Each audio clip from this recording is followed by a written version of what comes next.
Listen.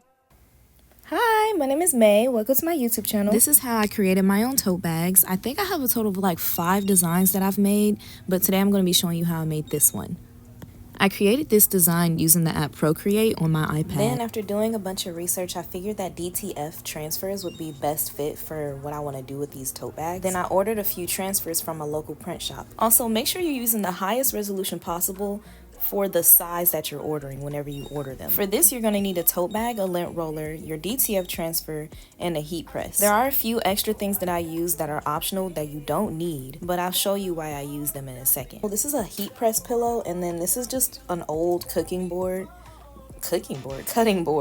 and I just use these for convenience sake and to keep it all nice and flat. You really could just use an iron board for this project. I did use the ironing board before, but I prefer this way just because I feel like it's easier. Go ahead and get your lint roller going. I be beating a mess out the tote bag. I mean, I cut some parts out so you ain't see me mauling this tote bag with the lint roller. But you really just want to make sure that you get all the lint pieces out, because if you press the DTF transfer while you still have like pieces of dirt or lint on there, it's gonna lift. Here's an example of that lifting I was talking about, and then it also can show up as like bubbling, which you can see on this tote bag, although that's not what happened to this tote bag. I'll talk about that later. Now I'm going to put my heat press pillow back inside the tote bag so that I can press all these wrinkles out, because I know y'all see them wrinkles. Full transparency here, as far as what heat setting I'm using, I just use whatever came out the box whenever I opened the heat transfer for the first time. What? That didn't even make sense. You know what I'm trying to say. So now I'm folding the tote bag in half so I can find the perfect center. I got this hack from someone else, but I don't remember who it was, so props to you, whoever you are. So then I put my heat press pad back under the tote bag, and then I press on that crease so that I can get a perfect like fold. Now don't do too much, okay? I'm only pressing hard enough so that I can see the crease once I unfold the tote bag. See it?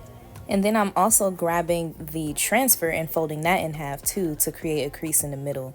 And that's how I get that the transfer to be centered on the tote bag without doing all the measuring with the ruler and stuff, because that's how I used to do it, but like that's doing way too much. This is so much easier. Doing it this way does leave like that fold line through the tote bag, but it's one of those things that goes away after like 1 or 2 daily uses, and then it's not there anymore. But if that's something that you care about, there's so many other methods that other people do it. I've seen people use like cardboard cutouts and stuff. There's a lot of different ways to do it. This is just what I saw that was easiest that I remember.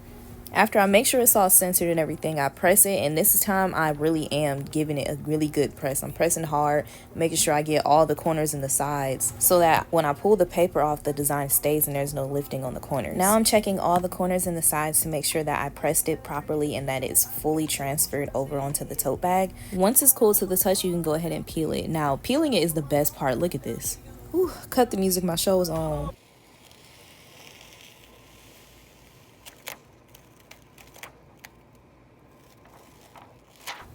Did y'all see that? Oh, love it. So after I look it over and everything, I don't really like this sheen that shows up. So this next part is optional, but I take a pillowcase and I press it with the pillowcase because it gets rid of that like waxy covering, I guess I would call it. I don't know what it's called, but it gets rid of it and I like the way it looks.